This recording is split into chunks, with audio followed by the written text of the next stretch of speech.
Voilà, donc je vais tout petit doucement partager mon écran. Donc, bienvenue pour cette présentation live. Donc, sur le mindset, c'est quoi le mindset? Tout le monde parle du mindset, tout le monde dit voilà, qu'il faut un mindset positif pour développer, démarrer, créer ou développer son entreprise. Mais en réalité, c'est quoi le mindset? Et est-ce qu'il est vraiment possible de l'améliorer ou est-ce que c'est quelque chose qui est acquis et qu'on ne peut pas modifier? C'est un peu tout ce dont on va parler aujourd'hui lors de ce live. Parce que c'est vrai que lorsqu'on se lance dans la vie entrepreneuriale, eh bien, on se lance dans une véritable aventure, d'accord? Et c'est vraiment une véritable aventure qui démarre. Et on a fait tout ce qu'il fallait. Je veux dire, on a construit un plan, un business plan, on a créé, je veux dire, euh, un plan étape par étape, on s'est fixé des objectifs et ainsi de suite. Mais la réalité, c'est que l'entrepreneuriat est ainsi fait que bien souvent, rien ne se déroule jamais comme on l'a prévu et qu'il faut donc être prêt à réagir, être prêt à s'adapter, être prêt à peut-être modifier ses plans. Okay, vous savez qu'en sémantique, on dit la carte n'est pas le territoire. Et OK, j'ai un point de départ, j'ai un objectif, mais sur le trajet, il peut y avoir des travaux, il peut y avoir des accidents, il peut y avoir des bouchons, il peut y avoir des déviations. Et donc, il faut être prêt à faire face à tous ces imprévus. Et ces imprévus, bien, c'est la meilleure manière d'y faire face, eh bien, c'est évidemment à travers son mindset, à travers son état d'esprit. Alors, je vais vous partager mon écran. Salut Lucie, bienvenue. Euh, bienvenue sur cette présentation, sur ce live. Donc, l'importance d'un mindset, théoriquement, ou en tout cas ce que chacun peut comment donner comme explication, ben c'est justement de pouvoir s'adapter aux imprévus, de pouvoir s'adapter aux circonstances et de pouvoir s'adapter parfois aux difficultés ou en tout cas aux tempêtes, je dirais, que l'on peut connaître aussi bien dans sa vie entrepreneuriale que dans sa vie voilà, de tous les jours. OK? Alors, je vais vous partager mon écran, ma petite présentation. Voilà. OK, je vais voir si je sais la mettre. Voilà. OK. Je vais attendre 2 petites minutes avec le décalage pour voir si vous voyez bien. Dites-moi si vous voyez bien la présentation. Je vois un message en cours de lecture. Je ne sais pas trop ce que ça veut dire. Dites-moi un peu, laissez-moi un commentaire si vous voyez ou alors il faut que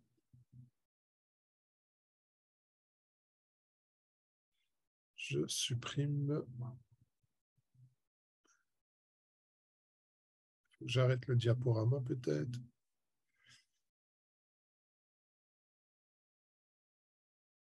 Ah, et encore. Non, je pense que ça allait avec le diaporama. Voilà, désolé, mais voilà, ça a l'air d'aller avec le diaporama. Donc, dites-moi si tout va bien.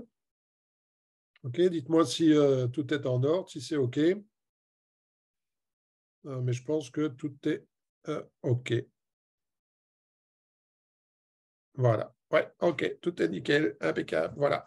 Donc, le mindset, tout le monde en parle, mais finalement, c'est quoi le mindset et peut-on vraiment l'améliorer? Alors, on va commencer, je vais dire, par des choses vraiment théoriques, OK, basiques. Et c'est vrai que, juste un petit aparté, c'est certain que c'est un sujet vraiment vaste, le mindset. Et c'est évident qu'on ne va pas pouvoir tout, je vais dire, voir sur le mindset en une seule présentation, en un seul live, ou sinon ça va prendre voilà, des heures et des heures et des heures. On peut passer une journée à parler du mindset. D'accord? Donc, il a fallu prendre un angle et j'ai pris celui qui, je pense, vous conviendra le mieux par rapport à votre activité en tant qu'entrepreneur. OK? Donc, le mindset, si on regarde un peu la définition, le mindset, c'est un mot anglais, évidemment, qui provient de 2 racines. D'accord? La première racine, c'est le mind. Et le mind, on peut le traduire par l'esprit, par la vie, par l'idée, par la conscience. Voilà, il y a différentes traductions, je vais dire, de, de la partie mind, je veux dire, du mindset. La deuxième partie, c'est set, c'est établir, c'est définir, c'est positionner, obtenir, d'accord? Et donc, on peut voir que si on combine les deux parties du mot, d'accord, les deux racines du mot, mindset, eh bien, c'est la façon dont on va, je veux dire, déterminer son esprit, c'est son état d'esprit, d'accord? C'est aussi sa façon de penser, sa mentalité. En définitive, le mindset, c'est surtout la façon dont nous voyons la réalité qui nous entoure et la façon dont nous abordons, je veux dire, quelque activité que ce soit. OK? C'est, je dirais, les filtres à travers lesquels nous voyons notre propre réalité. On vit tous dans le même monde et, comme le disait mon mentor Jim Rohn, ça fait 5000 ans que c'est pareil. Dans 5000 ans, ce sera encore pareil. Après la nuit vient le jour. Après le jour vient la nuit. Et ça ne changera pas. Par contre, on a tous une vie différente alors qu'on vit tous dans le même environnement. Pourquoi? Parce qu'on voit tous les choses différemment. On voit tous la vie différemment. On voit tout ce qui nous entoure différemment. Et vous connaissez le dicton qui dit « Nous ne voyons pas le monde tel qu'il est, mais nous le voyons tel que nous sommes. » Donc, en fait, la réalité, c'est qu'à travers justement tous nos filtres, et on verra qu'on aura des filtres qui seront, je vais dire, intellectuels, on a des filtres spirituels, on a des filtres émotionnels, on a des filtres physiques. Si vous êtes daltonien, pardon, ben, vous ne voyez pas le monde tel que moi je le vois. Okay, si vous avez, je vais dire, des croyances, et nous allons voir l'importance des croyances par après, mais des croyances limitantes ben, vont faire que vous ne voyez pas les événements, la réalité, ce qui vous arrive de la même façon que quelqu'un d'autre. Et donc, nous voyons le monde à travers nos propres filtres, nous voyons le monde à travers qui nous sommes et nous projetons un peu, eh bien, justement, tout ce qui se passe dans notre mindset sur notre réalité du monde et sur notre réalité entrepreneuriale ou notre vie en règle générale. Donc, la question qu'on peut se poser, c'est, dans ce cas-là, qui sommes-nous? Puisque, en fait, je ne vois pas la réalité, entre guillemets, d'accord, mais je ne vois pas ce qui est, mais je vois, je veux dire, la réalité à travers mes propres sens, à travers mes propres filtres, bien, qui je suis. Parce que c'est sur cette question-là qu'il va falloir travailler pour justement envisager de modifier la façon dont je vois les choses et donc de modifier mon mindset, de modifier mon état d'esprit. OK? Donc, est-ce que jusque maintenant, ça va pour vous? Est-ce que vous êtes d'accord avec ça? Vous savez que j'aime bien que, voilà, qu'il y ait de l'interaction, donc n'hésitez pas. Si vous avez des questions, posez-les, d'accord? Mais n'hésitez pas à me donner du feedback et à commenter, d'accord? C'est important pour moi que je vois un petit peu où est-ce que nous en sommes, où est-ce que nous allons. Voilà, OK. Comme ça, j'ai les commentaires. Salut Béné. Voilà, OK. Donc, qui sommes-nous? Alors, je vous l'ai dit, on pourrait envisager le mindset, on pourrait envisager qui je suis de différentes façons, d'accord? On pourrait l'envisager de l'aspect spirituel, on pourrait l'envisager du côté religieux. Bon, ce n'est pas cette voie-là, je vais dire, que j'ai choisi de voir. Okay, on pourrait, encore une fois, le voir de plein de façons, mais je vais commencer par voir un petit peu qui nous sommes à travers nos trois cerveaux. Et là aussi, un aparté, je sais qu'il y a plein de théories, d'accord? Donc, voilà, ne prenez pas ce que je vais vous dire comme quelque chose. Voilà, il y a plein de façons de voir les choses, mais je vais dire, tout le monde est à peu près d'accord que dans l'évolution de l'espèce humaine, il y a l'apparition justement de ces trois cerveaux. D'accord?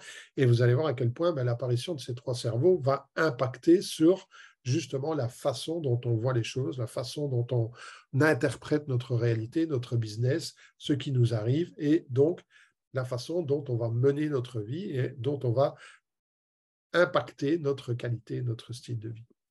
Donc, on est tous d'accord pour dire qu'au travers de l'évolution de la vie, l'évolution des espèces, eh bien, on a l'apparition progressive de trois cortex.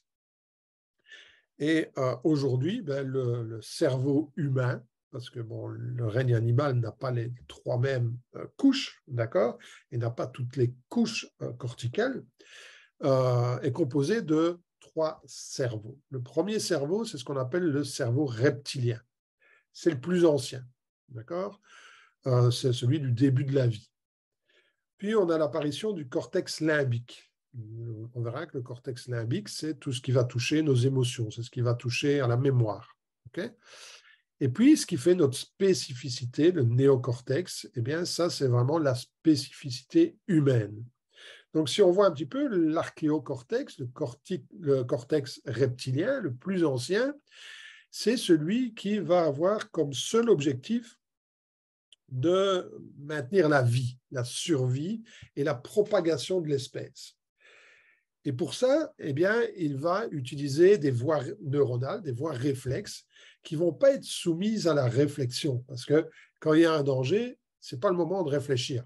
Quand il y a un danger, quand vous avez un stimuli, ben, il y a une action automatique.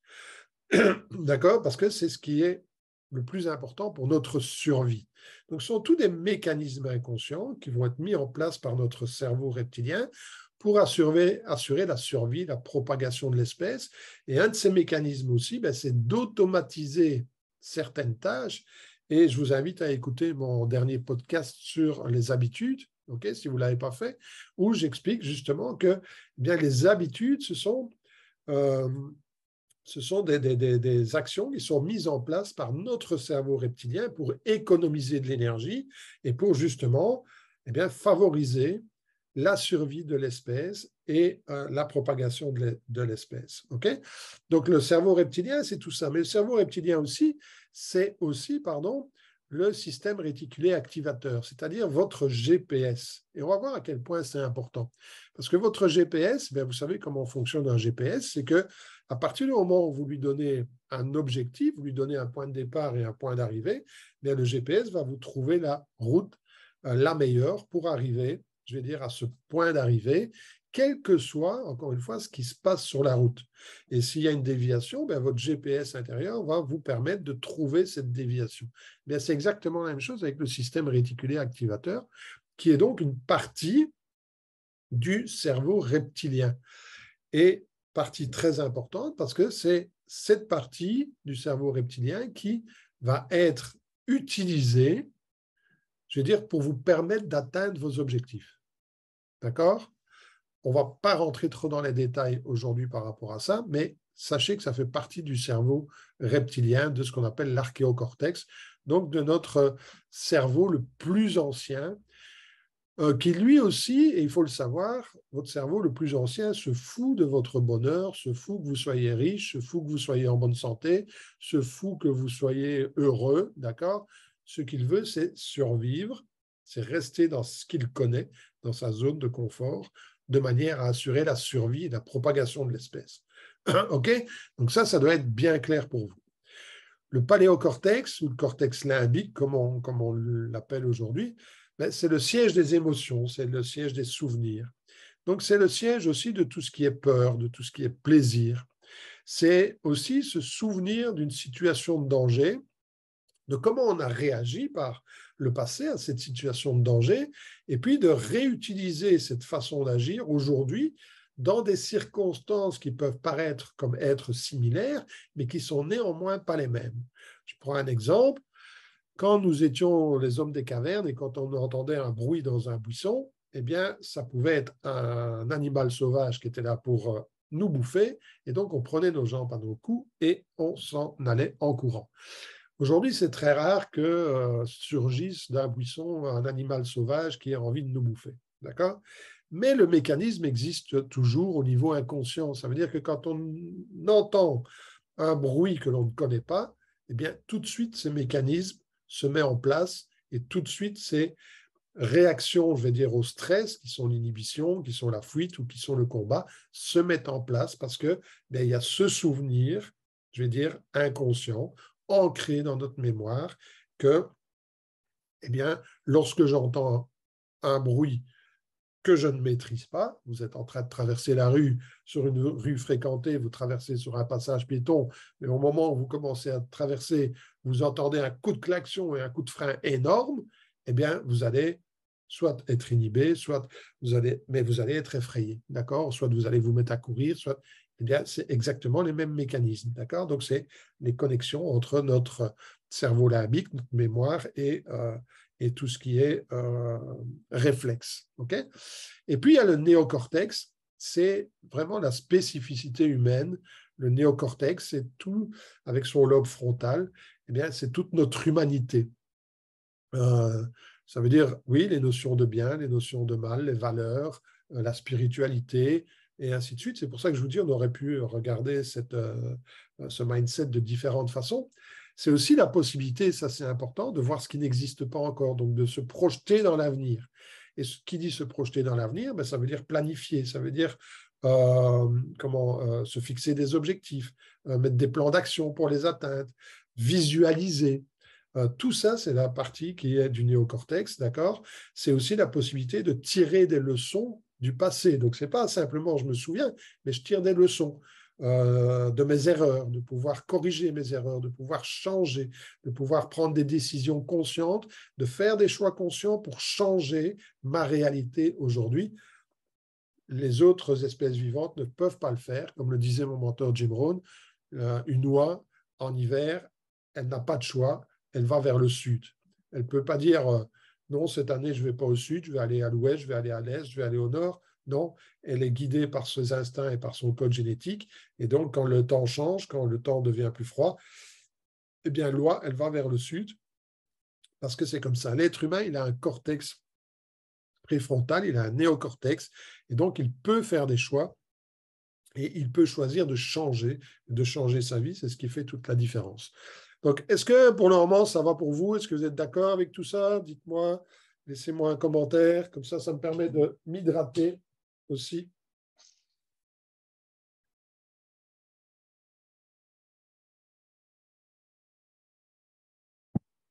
Et donc, on va voir à quel point ces trois, je ne sais pas comment ça marche sur mon GSM. J'essaye de voir vos commentaires, mais voilà, OK. Voilà. Donc, on va voir un peu nos trois cerveaux, comment ils influent justement sur notre mindset et comment ça construit, je veux dire, notre état d'esprit et ça engendre aussi des filtres, d'accord, qui vont déformer, je vais dire, notre réalité, qui vont déformer ce que nous vivons. Donc, ces trois cerveaux, on peut voir que le cerveau reptilien, il va être responsable de nos instincts, de nos pulsions. Et un jour, quelqu'un m'a mis dans un commentaire qu'aujourd'hui, il y avait moins de pulsions, il y avait moins d'instincts. Je ne suis pas convaincu de ça, que du contraire. D'accord? Parce que ça fait partie, je veux dire, de la survie. Et s'il n'y avait plus d'instinct, s'il n'y avait plus de pulsions, il n'y aurait plus de survie. Et donc, il y a toujours, nos instincts sont toujours là et nos pulsions sont toujours là. Le problème, c'est que parfois, ces instincts, ces pulsions, aujourd'hui, elles sont court-circuitées ou perturbées justement par notre néocortex. Et que l'être humain, de par le développement de son néocortex, est moins à l'écoute, je veux dire, de ses pulsions et de ses instincts, et c'est ce qui donne énormément de comportements d'autosabotage. D'accord? Si on prend la cigarette, l'alcool, toutes ces habitudes, je veux dire, qui nous autodétruisent, le règne animal n'a pas ces habitudes-là parce qu'il n'est pas soumis nécessairement à son désir et c'est vraiment des réactions instinctives, des pulsions qui restent basiques. Et donc, ils ne vont pas commencer à chercher ce qui leur fait plaisir, mais ce qui va à l'encontre de leur survie. Donc, mais on a toujours nos instincts, on a toujours nos pulsions. Le cerveau limbique, ça va être nos émotions, ça va être la mémoire, on en a parlé juste avant. Et puis, le néocortex, c'est la conscience. C'est tous aussi l'acquisition de connaissances et l'apprentissage. Et on verra à quel point c'est important pour justement pouvoir modifier nos croyances limitantes et reprogrammer notre mental. L'important d'être toujours dans l'apprentissage continu, dans la connaissance continue. OK? Alors, Ce que je vais vous partager ici, c'est ce qu'on a appelé le stick person concept. Donc, ça ne vient pas de moi. Okay, c'est un concept qui existe depuis déjà près d'une centaine d'années maintenant, puisqu'il a été fondé en 1930 par le Dr. Fleet. Mais il a surtout été vulgarisé par Bob Proctor, qui est un entrepreneur canadien, je pense que c'est un Canadien, qui a beaucoup travaillé dans le développement personnel. Et si vous ne connaissez pas, ben, je vous invite à aller regarder. Il est décédé il y a une paire d'années maintenant, mais c'était vraiment quelqu'un qui était très connu. Et donc, il y a l'aspect mind, le mental, d'accord, que l'on peut diviser en deux parties. Alors là non plus, je ne vais pas aller chercher tout ce qui est psychologie, tout ce qui est freudien et ainsi de suite. Ce n'est pas le but, d'accord? Mais votre mental, vous pouvez le diviser en deux parties, la partie consciente et la partie inconsciente. Et vous savez que 95% de notre cerveau est inconscient. Notre humanité, elle est dans notre cerveau conscient, dans notre néocortex, notre possibilité de faire des choix conscients, d'accord? Mais la majorité de notre vie se passe de façon inconsciente et c'est tant mieux. Parce que si vous deviez consciemment décider du nombre de battements de votre cœur par minute, je peux vous assurer que vous n'auriez plus grande énergie ni plus grande conscience pour faire autre chose à côté. Si vous deviez décider consciemment d'inspirer et d'expirer, ben là aussi, vous n'auriez plus beaucoup d'énergie ni de conscience pour faire autre chose à côté. Si vous deviez décider de la sécrétion de telle ou telle hormone dans votre organisme pour rester en homéostasie, pour garder l'équilibre, ben vous n'auriez rien d'autre à faire. Vous seriez occupé par ça tout le temps et ça, vous devriez utiliser une quantité d'énergie énorme. Et comme je vous l'ai dit, ben, le rôle du cerveau inconscient, du cerveau de l'archéocortex, c'est justement de nous faire économiser de l'énergie. Donc, heureusement que la majorité de notre vie passe au niveau inconscient. Encore une fois, allez écouter le podcast là-dessus, j'en parle suffisamment. Donc, conscient, inconscient. Donc, nous avons, selon ce concept stick person, d'accord, du Dr. Fleet, le cerveau avec deux parties, la partie consciente, la partie inconsciente, et puis la partie qui va matérialiser, qui va concrétiser, qui va rentrer en action, c'est-à-dire le corps. D'accord?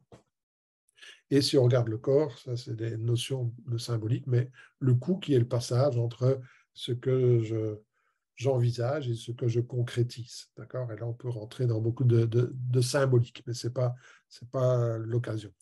OK? Pas convaincu qu'il y ait moins d'instinct, il suffit de regarder le monde. Oui, c'est certain, je pense aussi que mais nos instincts, malheureusement, sont sans doute aujourd'hui perturbés par beaucoup de choses et en partie par justement notre néocortex. Et c'est là la difficulté de garder justement les valeurs où elles sont. Pourquoi est-ce qu'il me fait ça à chaque fois? Ah voilà, OK. Alors, si on revient donc sur ce concept, ce stick person, eh bien, on voit qu'on a la partie, je vais changer un petit peu ça parce que sinon je ne vois pas. Voilà. Donc, on a notre partie consciente, d'accord, qui est soumise à ce qu'on appelle nos sens, d'accord, entendre, voir, goûter, toucher,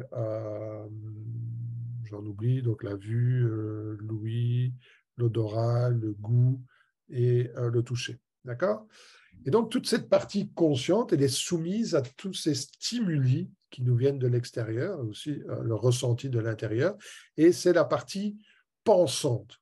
C'est la partie consciente, c'est la partie pensante, la partie qui peut dire oui, qui peut dire non, consciemment, qui peut accepter une idée ou rejeter une idée.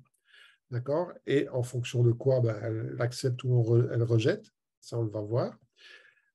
Et c'est la partie qui contient, je vais dire, les fonctions intellectuelles. D'accord? Alors, bon, il y a des choses avec lesquelles on peut ne pas être en accord quand on appelle les fonctions intellectuelles, mais on va parler de l'imagination, de l'intuition, de la raison, de la volonté, de la mémoire la perception, d'accord?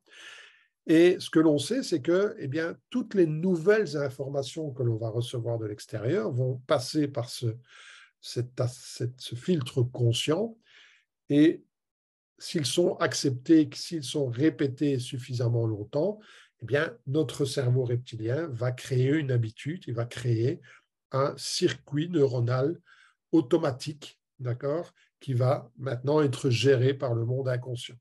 Je prends un exemple, vous avez appris à conduire. Quand vous avez appris à conduire, maintenant c'est un peu moins le cas avec les voitures automatiques, mais de mon temps, il fallait débrayer, il fallait appuyer sur l'embrayage, il fallait décélérer, puis il fallait réaccélérer, lâcher l'embrayage, passer la vitesse. Donc faire tout ça en même temps, ça demandait une attention énorme, ok? Et on était concentré là-dessus quand on apprenait à conduire. On n'était pas distrait par quoi que ce soit d'autre. Aujourd'hui, parfois, vous rentrez chez vous et vous ne savez plus quel chemin vous avez pris parce que tout le reste est passé au niveau inconscient. Okay? Mais avant que ça passe au niveau inconscient, il a fallu des répétitions, d'accord, conscientes, apprendre, d'accord, et après, ça devient un automatisme inconscient. La partie subconsciente ou inconsciente, c'est vrai que j'ai mélangé les deux, mais on ne va pas rentrer dans les détails, c'est tout ce qui est émotionnel, d'accord, tout ce qui est sensation. C'est une différence entre l'émotion et la sensation. La sensation, c'est aussi la matérialisation, je vais dire, au niveau du corps de l'émotion. Okay, c'est l'information qui est acceptée, qui est transformée en automatisation, donc en habitude inconsciente. D'accord? Et c'est ce qui contrôle aussi la vibration du corps. Vous savez que tout est énergie, on le sait aujourd'hui. D'accord? Tout est énergie. Plus vous allez vibrer haut, plus vous allez être attirant, plus vous allez vibrer bas et plus vous allez repousser. D'accord? Donc, qu'est-ce qui contrôle votre niveau énergétique? Eh bien, c'est justement votre état émotionnel, votre état inconscient. Et puis, vous avez la partie, le faire, l'action, d'accord? Qui va être la matérialisation, la concrétisation de tout ce que vous allez vouloir entreprendre, d'accord? Et tout ce que vous allez accepter inconsciemment d'entreprendre. On verra tout à l'heure que toutes les informations passent par le cerveau conscient, doivent être acceptées par l'inconscient avant de pouvoir être appliquées et d'être transformées en action, en habitude, en comportement et pour donner des résultats par la suite. D'accord? Alors, est-ce que ça passe? Voilà. Et donc, comment se crée votre cerveau inconscient? Je ne vais pas tout expliquer ici, mais pendant toute votre enfance, votre cerveau qui est à peu près, je dirais, comme un terrain nu, d'accord? Eh bien, on va semer sur ce terrain toute une série de semences. Et ces semences, eh bien, ce sont vos amis, ce sont vos parents, ce sont vos voisins, ce sont vos copains de classe, ce sont vos enseignants, ce sont vos éducateurs, c'est l'autorité, c'est les messages télévisés.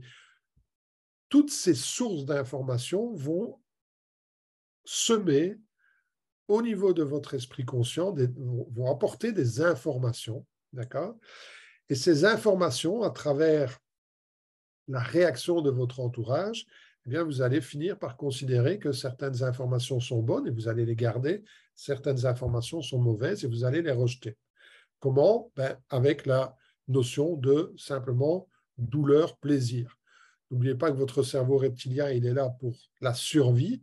Et donc, à chaque fois qu'il y aura une douleur, il va considérer que c'est un comportement, une action, un sentiment, une sensation à rejeter.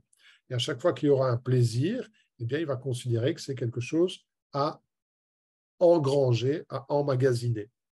Je prends un exemple. Si vous avez été éduqué en vous disant que il fallait bien travailler à l'école et que lorsque vous travaillez bien à l'école, eh bien, les parents étaient contents, ils vous récompensaient.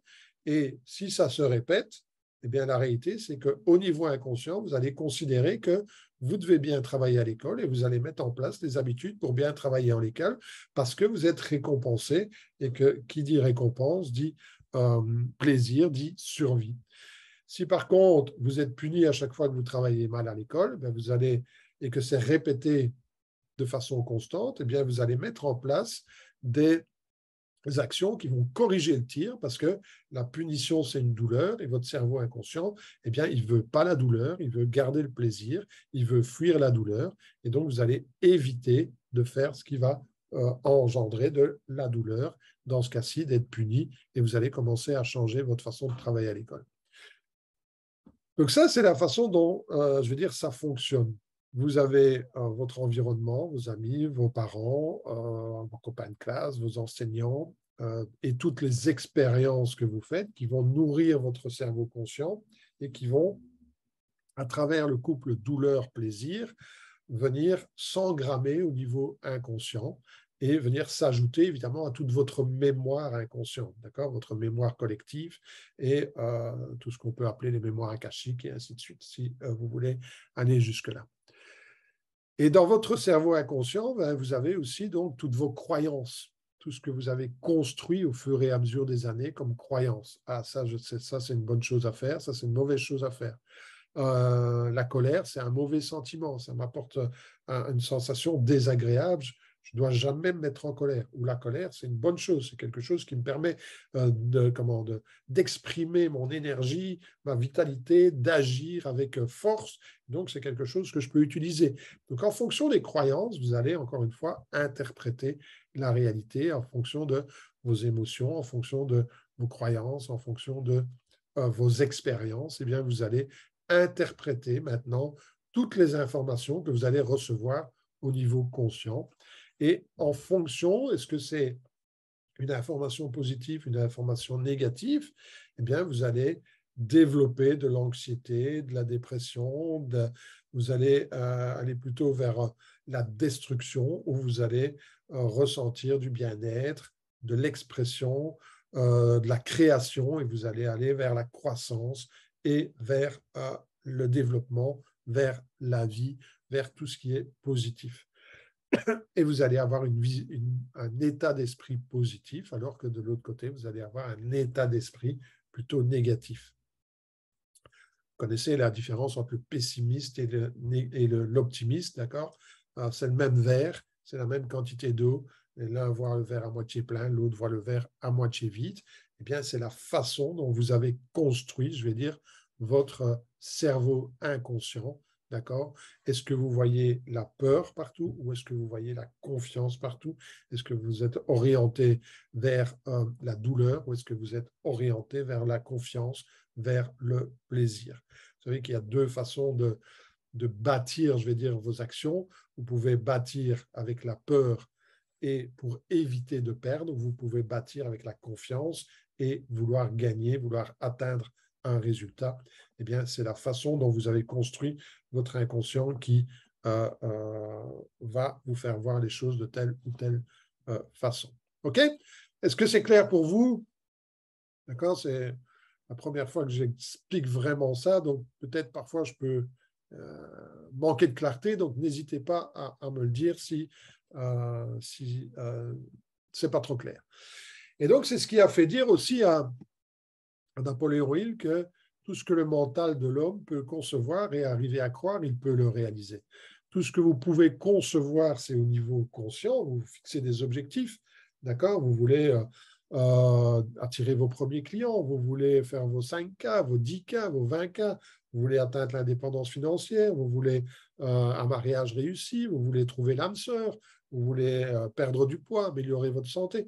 Tout ce que vous pouvez concevoir et arriver à croire, hein, vous voulez perdre du poids, mais les derniers régimes que vous avez faits, ça n'a jamais marché, donc pourquoi ça marcherait cette fois-ci? D'accord? Vous voulez attirer vos premiers clients, mais ça n'a jamais marché pour vous, pourquoi ça marcherait cette fois-ci? Et puis de toute façon, voilà, est-ce que vous êtes suffisamment capable? Est-ce que je suis suffisamment capable pour réussir? Donc, tout ce que vous pouvez arriver à croire, vous pouvez le réaliser et créer des résultats. Et il faut vraiment que ce conscient et cet inconscient soient en phase, d'accord? Parce que les problèmes arrivent toujours lorsque, justement, les deux ne sont pas en phase. Vous vous fixez des objectifs, mais vous n'y croyez pas. Vous vous fixez des objectifs, mais vous n'y croyez pas. Et dans ces cas-là, voilà. Et donc, comment changer un système pessimiste vers un système optimiste? D'accord? Comme tu le dis si bien. Alors, on va y arriver tout petit doucement. Ah, c'est pas comme ça que je dois faire. Voilà. Donc, voilà. Et c'est vrai que je reviens souvent avec Jim Rohn parce que bon, c'est quelqu'un qui a vraiment, sa philosophie a changé ma vie. Bon, lui, il ne parle pas trop de mindset, il parle de philosophie. Il y a un peu la même chose, mais tous les problèmes de la vie sont causés par notre philosophie personnelle, comme dit Jim Rohn. Donc, si vous avez une tendance à voir le négatif, bien, ça va impacter toute votre vie. Si vous avez tendance à voir le positif, ça va impacter toute votre vie. Donc, toute votre philosophie personnelle, votre mindset, est la cause de la majorité, si pas de tous les problèmes que vous rencontrez dans votre vie. Pourquoi? Parce que on rencontre tous des tempêtes dans notre vie. On va tous rencontrer des événements que l'on n'avait pas prévus. D'accord? On va tous rencontrer des difficultés, on va tous rencontrer des obstacles. Mais la façon dont on va aborder ces difficultés, la façon dont on va aborder ces obstacles, la façon dont on va orienter notre voile pendant les tempêtes va faire que on va continuer à se diriger vers l'objectif final ou qu'on va voilà, virer de bord et atterrir ou arriver à un endroit qu'on n'avait pas prévu ou qu'on va se laisser balloter à gauche et à droite par les circonstances de la vie. Donc ça, c'est très important à comprendre. Donc, notre philosophie, nos résultats sont impactés par l'ensemble de nos connaissances, et ça, c'est notre responsabilité. D'accord? Donc, tu disais comment vouloir passer du pessimiste à l'optimiste. Bien, d'une part, par être un éternel étudiant et être ouvert justement à des connaissances, à des informations qui ne sont pas nécessairement en accord avec mes croyances, avec mes certitudes, avec mes fondamentaux, avec tout ce que j'ai construit au fur et à mesure. Donc, de pouvoir remettre en question mes croyances, mes certitudes, qui je suis ou qui je crois être. Ça, c'est la première chose à faire et de pouvoir remettre en question d'une façon consciente parce que c'est la spécificité humaine de pouvoir faire des choix et de pouvoir réorienter sa vie d'une simple décision. D'accord? Et donc, tout ce que je connais, ça, c'est la première chose qui va impacter mes résultats. Mais après, c'est dans tout ce que je connais, parce que je ne peux pas appliquer, mettre en application toutes mes connaissances. Donc, dans toutes mes connaissances, qu'est-ce que je considère comme ayant suffisamment d'importance pour que justement j'y investisse mon temps, mon énergie, mon argent? Et ça, ce sont nos filtres inconscients, d'accord? Et ce sont nos filtres inconscients dont il faut prendre conscience, justement. OK? Alors, par contre, nous ne sommes pas égaux par rapport à notre vision du monde. Il faut le savoir. En fonction de notre tempérament, on a une vision du monde qui est... On a une tendance à voir les choses d'une certaine façon. Et ça, il faut en être conscient, parce que cette tendance, elle agit, je vais dire, un peu comme comme un programme informatique qui agirait en arrière-plan. Et cette tendance, elle a tendance à vous faire voir les choses toujours de la même façon.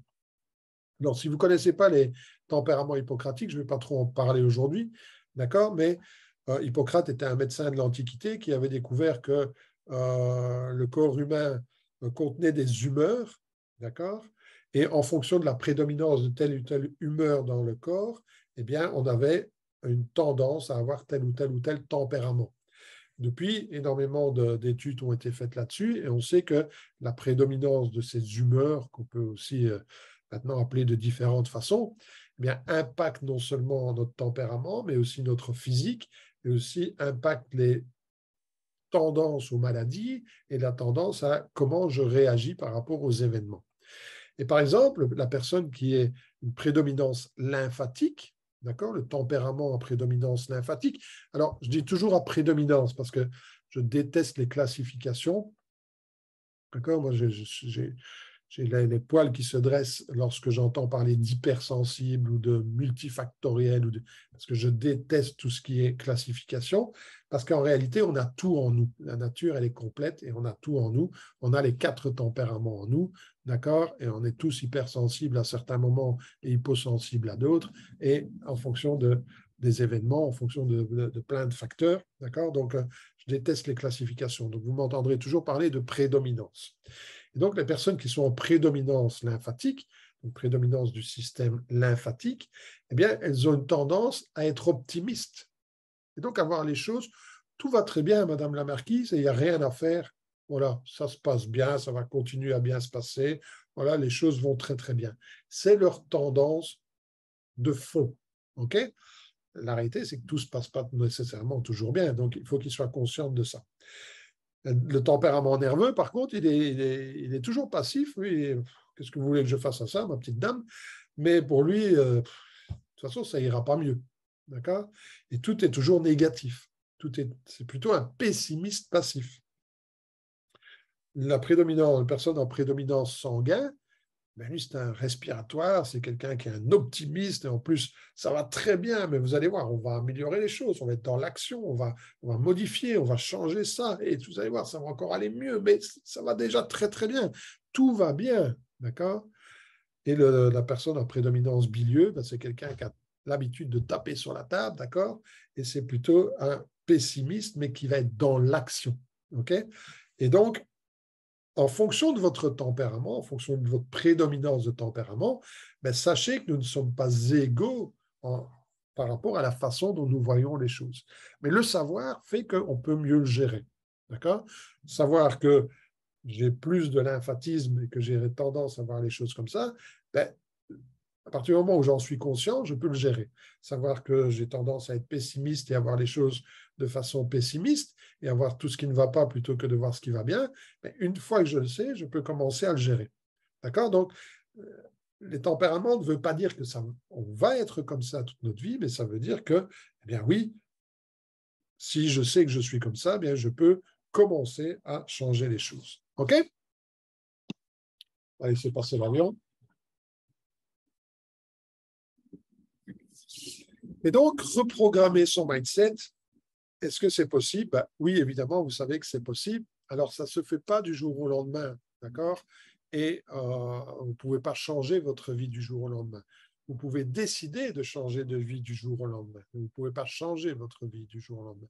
Vous pouvez changer la direction que vous donnez à votre vie du jour au lendemain par une simple décision. Mais après, ça va demander un travail, d'accord? Pourquoi? Parce que reprogrammer votre mindset, ça veut dire reconstruire d'autres autoroutes neuronales. Si aujourd'hui votre cerveau reptilien a développé des habitudes, des connexions neuronales qu'il utilise de façon préférentielle, justement pour économiser de l'énergie, eh bien, d'accord, en fonction de divers éléments. Je ne reconnais pas dans... Je me reconnais dans les 4, mais je vois cette fâcheuse tendance à se laisser étiqueter. Voilà, et ça ne me plaît pas non plus. Moi non plus, ça ne me plaît pas. Donc là, on est vraiment en phase tous les deux, parce que, voilà, on a de plus en plus tendance, et je le comprends très bien, pour des raisons marketing, d'accord, à étiqueter. Mais il n'y a rien de plus grave que de mettre une personne dans une case. L'être humain est beaucoup trop riche et complexe pour être voilà, bloqué dans une case. En tout cas, c'est ma vision des choses. Donc, reprogrammer son mindset, oui, évidemment, c'est possible, mais contrairement à ce qu'on vous dit, ce n'est pas quelque chose de simple.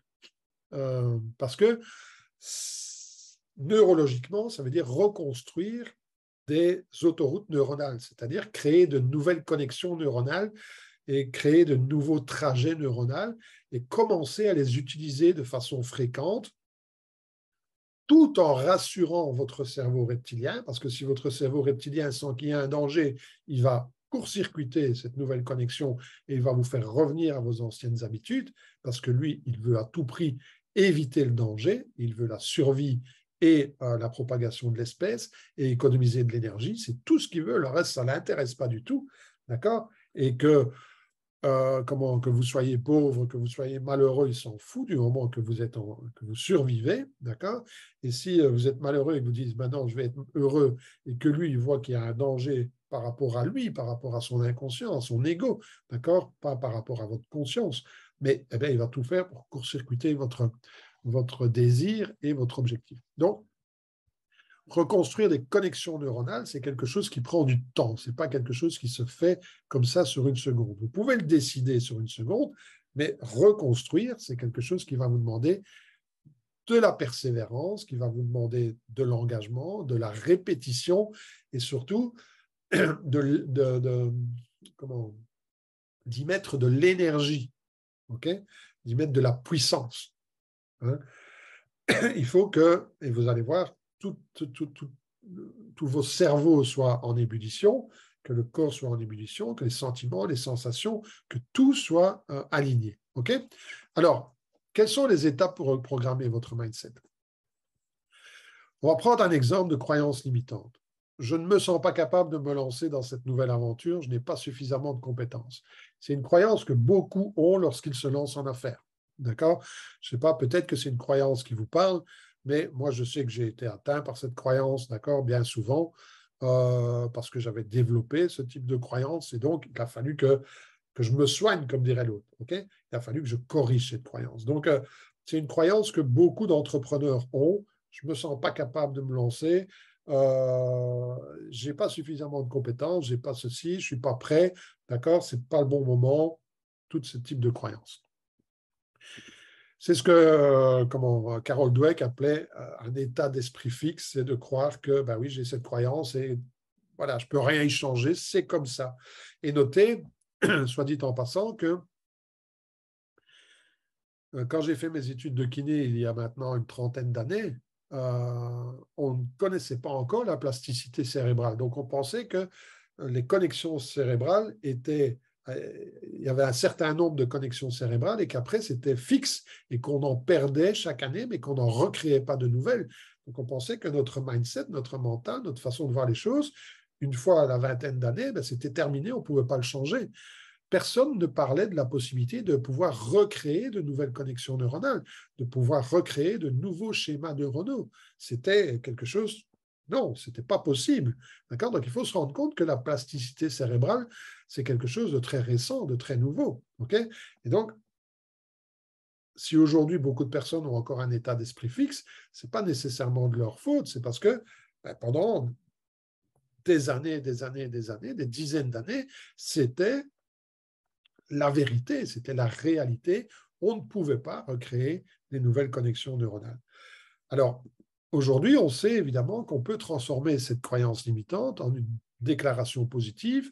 Par exemple, je suis confiant dans mes capacités, je sais que je vais avoir des défis à résoudre et je suis prêt à développer les compétences qui me manquent pour réussir dans ce nouveau défi. Et donc, on utilise ce que Carol Dweck a appelé l'état d'esprit de croissance. J'ai une façon de voir les choses, une façon de penser, mais elle n'est pas figée, elle n'est pas fixe. Je peux la modifier, je peux la changer, d'accord? Et je vais justement augmenter mon niveau de conscience pour pouvoir la changer. Et donc, pour pouvoir reprogrammer son mental et par exemple changer une croyance comme celle-là, encore une fois, ça ne se fait pas du jour au lendemain. Il ne faut pas croire qu'il suffit d'en prendre conscience pour que ça change. Non. Attention que en arrière-plan, la pensée derrière la pensée, le programme, je veux dire, qui fonctionne en arrière-plan dans votre PC, ben c'est toujours celui de votre croyance limitante. Et il va falloir le reprogrammer au fur et à mesure. Et donc, il y a différentes étapes pour reprogrammer. Et la première étape, c'est ce que j'ai appelé la conscientisation. Je ne suis pas mes pensées, je ne suis pas mes croyances. C'est-à-dire se différencier de ses pensées, se différencier de ses croyances. Ne pas s'identifier à ses pensées, ne pas s'identifier à ses croyances. Parce qu'en réalité, j'ai des pensées, j'ai des croyances, mais je ne suis pas ces pensées, je ne suis pas ces croyances. Dans d'autres lives, j'en ai parlé un peu plus en détail, mais toutes ces pensées, toutes ces croyances, vous les avez créées en fonction du feedback que vous avez reçu pendant votre enfance et en fonction du plaisir, douleur que vous avez ressenti pendant votre enfance. Et vous avez développé les pensées, les croyances, les certitudes que vous avez aujourd'hui parce que c'était pour vous les meilleures pensées, croyances, certitudes à développer pour être aimé dans le monde dans lequel vous avez évolué. Et c'est comme ça. Donc, vous n'êtes pas vos pensées, vous n'êtes pas vos croyances. Et ça, la première étape, c'est de le conscientiser. Une fois que c'est conscientisé, vous pouvez identifier quelles sont vos croyances limitantes. Quelles sont vos croyances limitantes par rapport à l'argent, par rapport au business, par rapport aux relations, par rapport à la santé, par rapport à la vie, par rapport aux autres, par rapport aux gens, par rapport à tout ce qui vous entoure. Quelles sont vos croyances limitantes? Quels sont, encore une fois, les filtres à travers lesquels vous jugez qu'une information que vous recevez est bonne ou est pas bonne? Quels sont les filtres à travers lesquels vous jugez que telle information, vous allez pouvoir la suivre, alors que telle autre, vous allez la supprimer? Telle information, vous allez pouvoir y consacrer votre temps, votre énergie, votre argent, développer, aller dans ce sens-là, alors que l'autre, vous n'allez pas le faire. D'accord? Et aujourd'hui, malheureusement, et c'est pour ça que je disais que parfois nos instincts sont perturbés, mais on se rend compte que les personnes qui échouent dans leur vie donnent de l'importance aux choses mineures et ne donnent pas d'importance aux choses majeures. Et c'est une des raisons parce que leur programme inconscient qui agit en arrière-plan est perturbé. Et il faut le reprogrammer. Et donc, la troisième étape, c'est la correction. C'est switcher, c'est créer de nouvelles déclarations positives comme on vient de le faire. Mais ça ne suffit pas parce que contrairement à ce que, je ne sais plus comment ce que c'était, qui disait il faut juste, voilà, hein, d'accord, je suis le plus beau, je suis le plus beau, je suis le plus beau, ou je suis riche, je suis riche, je suis riche. Comment est-ce que c'était encore, je ne sais plus. Bon, si vous vous en souvenez, n'hésitez pas à me donner le nom. Mais ça ne marche pas comme ça. Votre cerveau inconscient, il fonctionne en termes d'image. Et donc, vous devez visualiser, pas juste répéter des mots, visualiser. D'accord? Qu'est-ce que j'appelle les choses mineures et les choses majeures?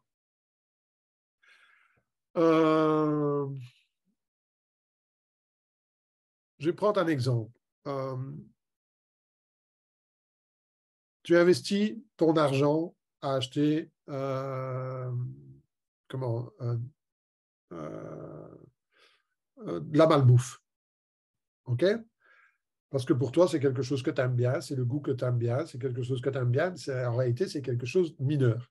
Et tu investis la majorité de ton argent dans la bouffe et tu investis rien dans les bouquins ou dans les formations ou dans d'autres développements personnels.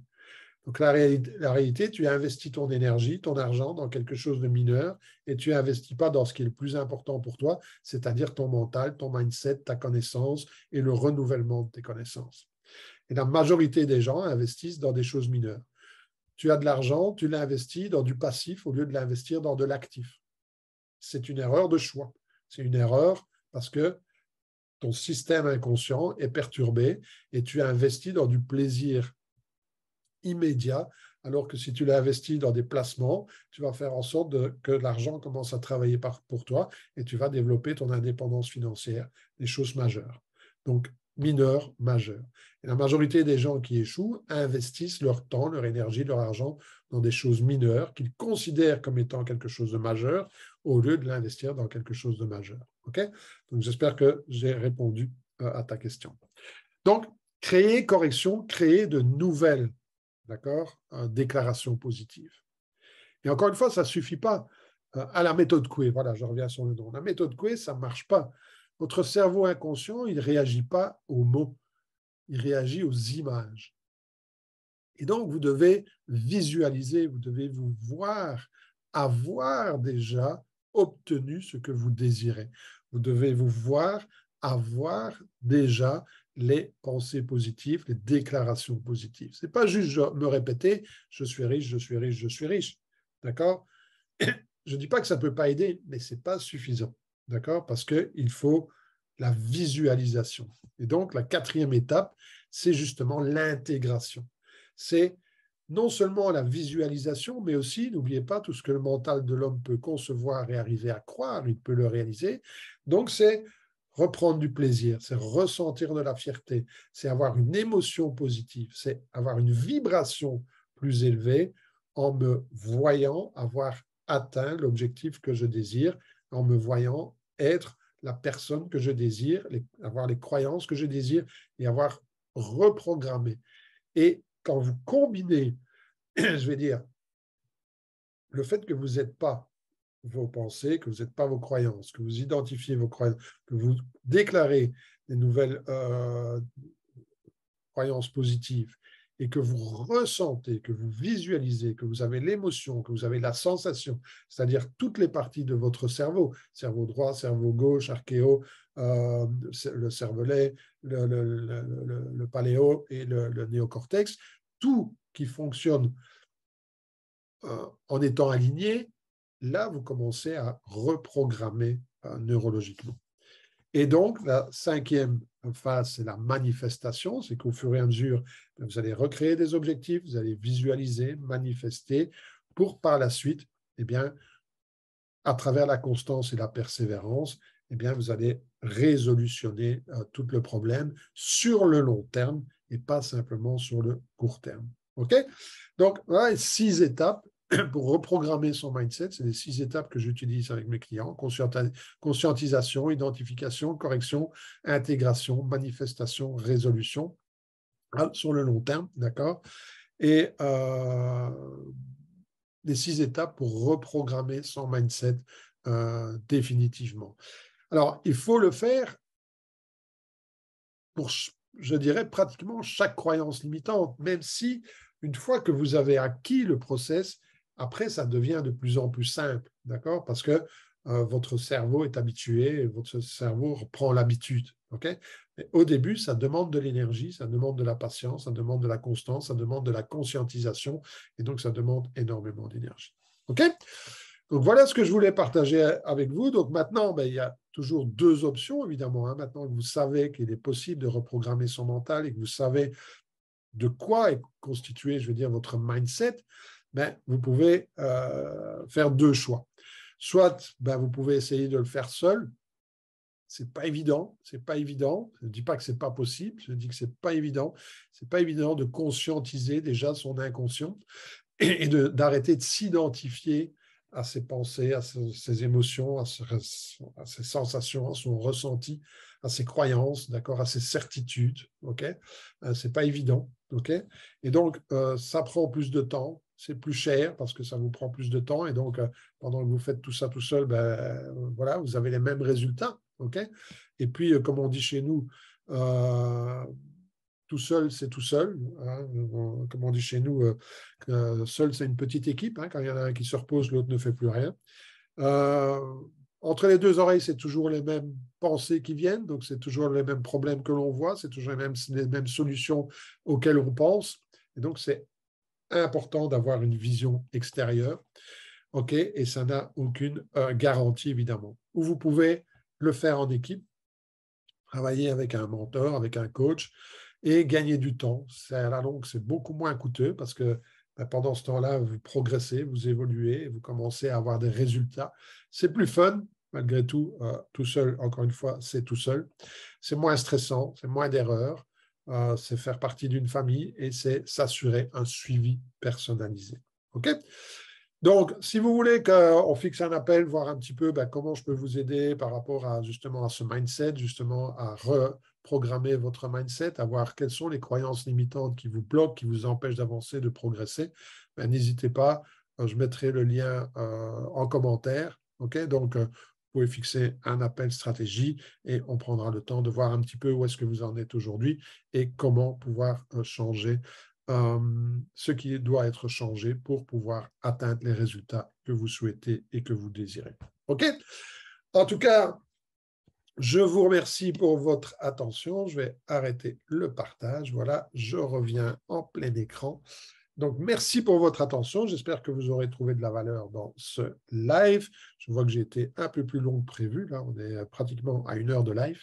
Donc, fantastique. Mais c'est vrai que comme je l'ai dit tout à l'heure, c'est une thématique qu'on aurait pu voilà, prendre de n'importe quel angle et on pourrait passer la journée sur le mindset. En tout cas, moi, je pourrais y passer une journée parce que c'est un sujet qui me passionne. Et voilà, donc n'hésitez pas, si vous avez des questions, quoi que ce soit, mettez-les en commentaire, j'y reviendrai. Et n'hésitez pas, si vous regardez en replay, hashtag replay et posez-moi toutes les questions et mettez-moi tous les commentaires. C'est sympa et plus vous participez, et mieux c'est. Et si vous avez besoin d'aide, si vous considérez avoir besoin d'aide, eh bien, prenez un appel et on parlera de tout ça. OK, ben écoute, je suis content que ça t'ait plu, Lucide. Et encore une fois, ben, n'hésite pas, pose des questions si tu as des questions. On reste en contact. Et en tout cas, merci d'être fidèle. Et je vous souhaite à tous une excellente après-midi, un excellent week-end. Et on se retrouve très vite sur le prochain live. À très vite.